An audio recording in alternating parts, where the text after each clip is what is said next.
Aujourd'hui, je vais parler de happiness as it is measured globally, nationally, and personally. Because after all, I hear that people like to feel that way or something.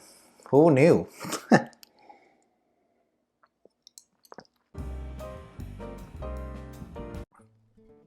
Hey, XenPuck here. These days, every day feels like a Saturday to me, and I can't really complain, right? Doesn't mean that I don't. I still do, mostly about how bad I am at the video game I'm playing. Wifey worries about me when I yell at the TV, but still, even those frustrations are symptoms of how generally happy I've become. After all, I have the free time to do what most people consider recreation only. That's winning right there.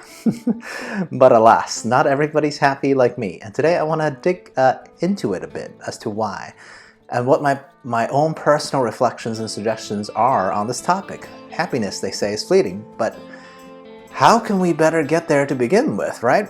Can't fleet until we get some first. Oh, and please subscribe, like, and comment, and all that social media nonsense. I'm not even sure why I keep saying this. I don't know, maybe because other people do it, so I'm just following. Boring. Do what you wish, because you're all much kinder and smarter than me, I'm sure of it.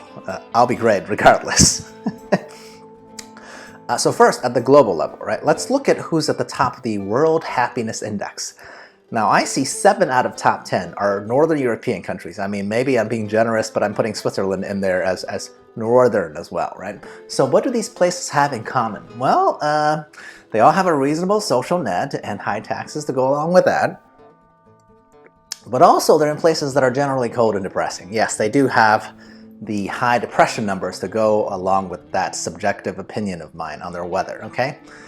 There's clearly a history of rampant alcoholism, or else the Scandinavian countries wouldn't have such a severe alcohol tax. So yeah, does that sound like a happy place when the government is afraid of its own citizens getting a few more bottles of liquor into their houses? Sounds more like a short skip from the Russians, and say what you will about the Russians, no one is ever accused of that country's people of being too happy, okay? Oh, let me not forget to mention another unique feature of Northern Europe, right? Some of the shortest periods of actual sunlight anywhere in the world. To be fair, their sunlight distribution is just very uneven, right? Having some of the longest, darkest days of short sunlight days during the majority of the year. Probably doesn't help with the depression, does it? So why am I mentioning these environmental hazards that can't ever change in relation to their happiness score? What I'm trying to get at is simple, okay? How is it that people who live in such depressing environments call themselves happy? Happier than people living in the Caribbean and smoking weed all day long? Really? I think the much more likely explanation is very, very easy to get to, right? Scandinavians and people who share that general type of cultural affinity in similar circumstances simply define happiness from a lower scale than people who, are regularly exposed to such simple pleasures as sunlight. I mean, if I've been cooped up for 5 months, barely feeling the sun, then I'd be pretty happy immediately when I get some, right? I don't think the Danes or the Swedes are happier than the rest of us at all. It's more just that their expectation of what constitutes happiness is much, much lower than pretty much in any other geography, right? Because they have to deal with that harsh winter and what almost everyone else takes for granted, regular sunshine. I mean, I'm not saying that this to knock the Northern Europeans. Actually, I think this is actually an advantage in terms of how you deal with resiliency, right? After all, if your entire culture has a lower set of happiness expectation, it is in fact easier to achieve that much vaulted mythical goal of personalized, subjective happiness, right? Point number 2. Now I want to relate the idea of lowering one's expectations to the place that I love, the US of A, right? The greatest power in the world right now. Still, who knows for how much longer, but probably until I'm old and dead. And past that, that's somebody else's problem, right? I think out of all the rich countries, this country usually actually has the opposite problem from what the Northern Europeans experience, right? That's because here, our expectations for life is generally like sky high, like past sky high. We all want to be millionaires, and if we're young enough, maybe billionaires, okay? We love stories of rags to riches entrepreneurs. Well, in most other parts of the world, a person who wants to risk everything to do something different are seen as curiosities at best and pariahs at worst, right? I think that's the biggest difference between this country and places like Northern Europe, right?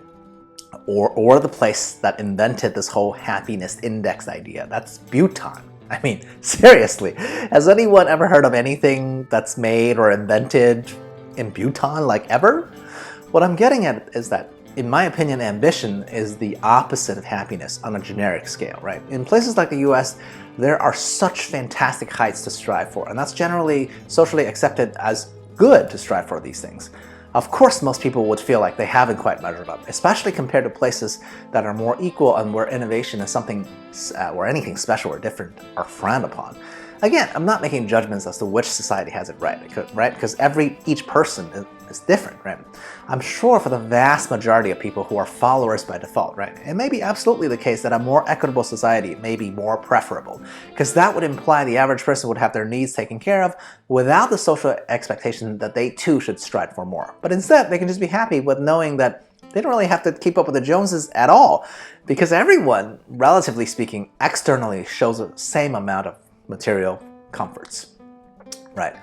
But alas, for people with ambition like me, and probably you if you're watching this video, that's like a death sentence. Jesus, go anywhere, like the US, or more specifically big cities in the US like NYC or Los Angeles, and chase those dreams, at least when one's young, right? After all, struggle is what life is actually about, not happiness. That's just my opinion.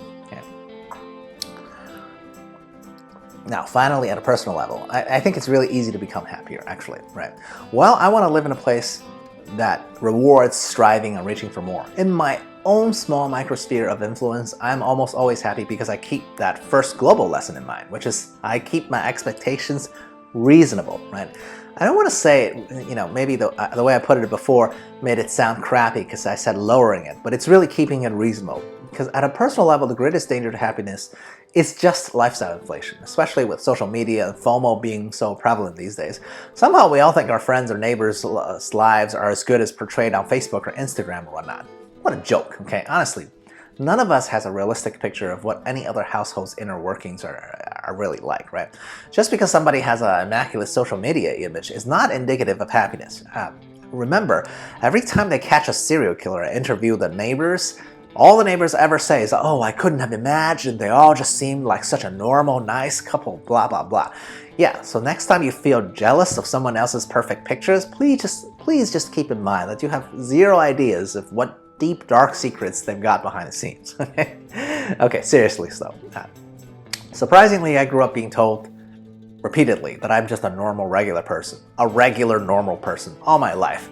So maybe that's why professionally I strive to go beyond that. But in my personal life, having heard that mantra, it did sink in, okay? As a normal, regular person, I really shouldn't and it really shouldn't or doesn't take much to make me happy at all, right? A perfectly ripe avocado, a pickleball game, playing some Elden Ring, an unexpected kiss from wifey, cooking together with her on the weekends, inadvertent inside jokes when we're watching reality television. That's really all it takes. For me, at least. Okay. So in conclusion, strangely, my advice for happiness boils down to this. Aim high so you can have something to overcome, and yet develop a mentality when you can somewhat imitate the Scandinavians too, right? Where even a ray of sunshine will make you happy. Because if you can accomplish that, you'll never be more than a stroll outside away from happiness. And that's free, okay? Isn't that nice? Cheers. À la prochaine.